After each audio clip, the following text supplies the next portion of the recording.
Hey everyone, how are you all? I hope you all are doing good. I am also good. तो आप सभी का मैं बहुत बहुत स्वागत करती हूँ आपके अपने YouTube channel Annu I stream में। और मेरा नाम है अन्नू और मैं यूपीएससी एस्पिरेंट हूँ। बट अभी मैं करेंटली केवीएस की तैयारी कर रही हूँ और अपने डेली स्टडी स्ट्रैटेजी को, टारगेट्स को, या मैं कैसे स्ट्रगल करके पढ़ाई करती हूँ बेबी के साथ, कैसे टाइम मैनेज करती हूँ, कैसे सारे काम को करके पढ़ती हूँ, ये सब कुछ मैं शेयर करती हूँ इस यूट्यूब चैनल पे। तो अगर आप इस वीडियो को पहली बार देख रहे हैं तो बिना सब्सक्राइब करे मत जाएं, और अगर आपको ये वीडियो पसंद आए तो लाइक कर दें और अपने दोस्तों के साथ, फैमिली के साथ इसको शेयर कर सकते हैं। और अगर अपना कुछ सजेशन देना चाहते हैं, कुछ सुझाव देना चाहते हैं तो आप कॉमेंट कर सकते हैं। तो चलिए वीडियो को हम लोग स्टार्ट करते हैं। तो आप देख सकते हैं कि मैं जो वोकैब्स लर्न कर रही थी, तो मैं जितने भी टीचिंग एग्जाम में पूछे गए हैं, खासकर मैं पीजीटी को ही सिलेक्ट करके एक नोट्स बना रही हूँ जिसमें 50 वर्ड्स या 20 वर्ड्स ये सब होंगे।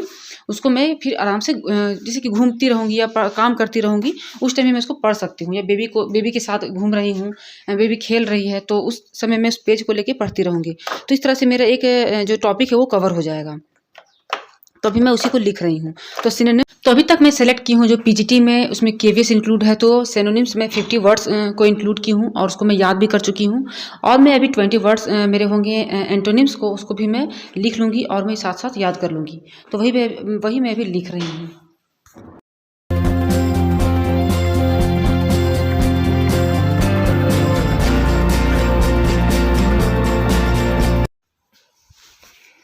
ये मेरे लिए बहुत ज़्यादा हेल्पफुल होता है, ताकि मैं अपना किसी भी काम को कर रही हूँ तो मैं पढ़ सकती हूँ। पूरा बुक लेके घूमना मेरे लिए पॉसिबल नहीं हो पाता है।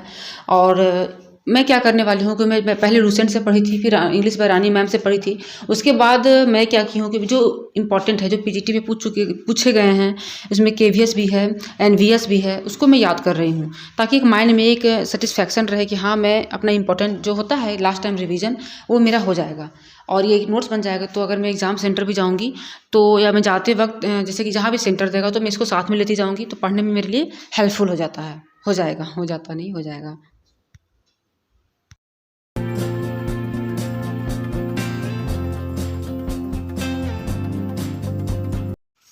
तो अब बारी है याद करने की। तो ये बस 20 वर्ड्स ही हुए हैं। तो 20 वर्ड्स है। तो देखिए होता क्या है कि आपका ऐसा बहुत सारे वर्ड होते हैं कि जिसको आप पहले से जानते रहते हैं, आपका फेमिलियर होते हैं उससे। तो बस उसको बार बार देखते रहिए, पढ़ते रहिए, तो आपको वो चीज़ याद हो जाएगा। और जब एग्ज़ाम आएगा तो आप आराम से उसको ईजिली आप उसको टैकल कर सकते हैं।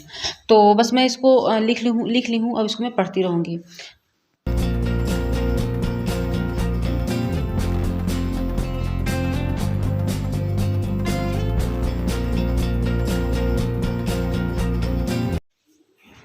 और अब जितना हो सके उतना आप रिवाइज करने की कोशिश कीजिए, प्रैक्टिस सेट सॉल्व करने की कोशिश कीजिए।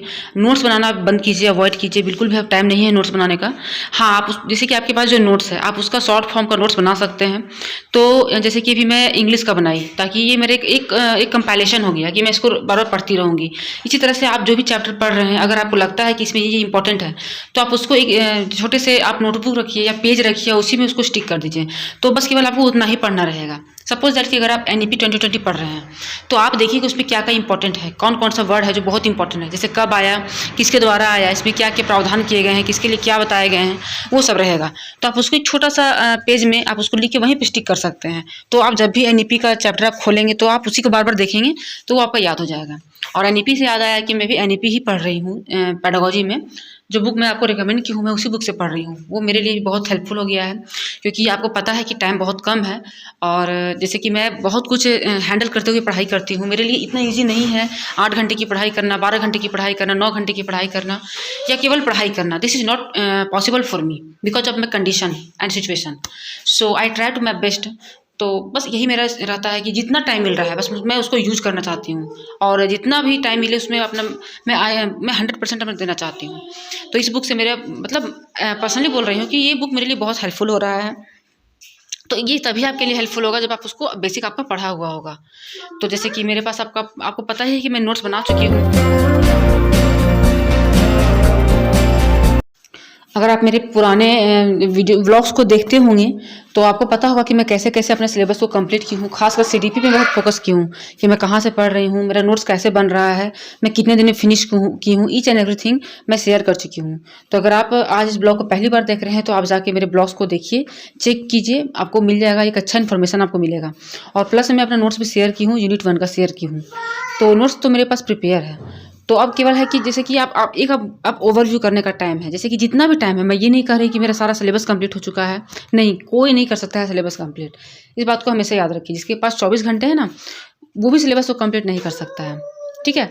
तो आप जितना पढ़े हैं, जैसे कि अगर आपको ए से लेके एम तक आपने पढ़ा है, ठीक है? तो कम से कम कोशिश कीजिए कि उतना ही आप इतना स्ट्रॉन्ग कर लें कि आपको वहाँ से कुछ भी पूछ दिया जाए तो आप इजीली उसको हैंडल कर सकते हैं। तो बस मेरा यही फोकस रहता है।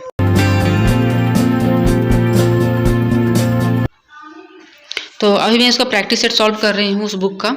तो अच्छा खासा है, जो मैं पढ़ी हूँ नोट्स से वही इसमें दिया है। आई थिंक उसी थोड़ा सा मटेरियल बहुत कुछ आपको जो NIOS का है वहाँ से, इग्नू से, वही सब आपका मटेरियल आपके लिए बेस्ट होता है और ऑथेंटिक होता है। तो मैं वहीं से नोट्स बनाई हूँ जो आप लोगों तक शेयर की हूँ। तो अगर आपके पास नोट्स प्रिपेयर है तो आप पहले नोट्स पढ़ लीजिए, उसके बाद आप प्रैक्टिस सेट को भी सॉल्व कीजिए, आपको कोई दिक्कत नहीं होगी। बट इन केस अगर आप नोट्स नहीं बना पाए हैं तो अगर आप इस बुक को खरीद लिए हैं या कोई भी बुक आप खरीदे हैं, ठीक है, नो मैटर कि आपको यही बुक खरीदना है। आप चाहें तो आप खरीद सकते हैं, आपके पास जो भी बुक है आप कोशिश कीजिए कि उसका जितना भी ऑब्जेक्टिव क्वेश्चन दिया गया है आप उसको बनाने की कोशिश कीजिए। या आप जैसे कि जो भी टॉपिक पढ़ रहे हैं, जैसे NEP पढ़े हैं आप, तो NEP का ऑब्जेक्टिव क्वेश्चन सर्च कीजिए गूगल पे, आपके पास एक अच्छा आ जाएगा। ठीक है, फिर आप उसको बनाइए, पढ़िए। तो इस तरह से करके भी पढ़ सकते हैं।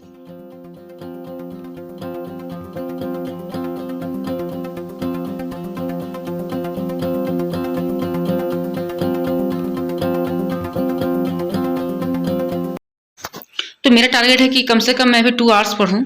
तो इस टारगेट को मैं पूरा करने की कोशिश करूँगी। और भी चीज़ में ऑब्स्टिकल आते हैं, ऐसी बात नहीं है कि नहीं आते हैं, ऑब्स्टिकल आते हैं, बट उसको हैंडल करते हुए पढ़ने की कोशिश करती हूँ मैं। और अगर आपके साथ भी यही सिचुएशन है कि आपके बच्चे हैं और आपको जैसे कि आपके पास काम रहता है, तो आप मेरे ब्लॉग्स को देख के आप अपना एक टाइम टेबल आप माइंड में, आप अपने माइंड को आप एक डायरी बनाइए, ठीक है? कि आपको माइंड में ही सारा कुछ इंक्लूड करना है। तो इस तरह से करके मैं पढ़ती हूँ। और मैं सोचती हूँ कि अगर आप भी इस चीज़ को फॉलो करेंगे तो कुछ नहीं तो कम से कम इतना होगा कि पछतावा आपकी लाइफ में नहीं रहेगा। पछतावा करने से अच्छा है कि आप एक कोशिश कर लें, ठीक है? No regret. आपके लाइफ में रिग्रेट नाम का शब्द नहीं होना चाहिए। ये नहीं होना चाहिए कि काश मैं ये कर लेती, काश ऐसा होता तो ये मैं ये कर पाती। नहीं, उस काश को ही ख़त्म कर दीजिए और आप जितना कोशिश कर सकते हो उतना कीजिए। मैं ये अपने लाइफ में करने की कोशिश करती हूँ।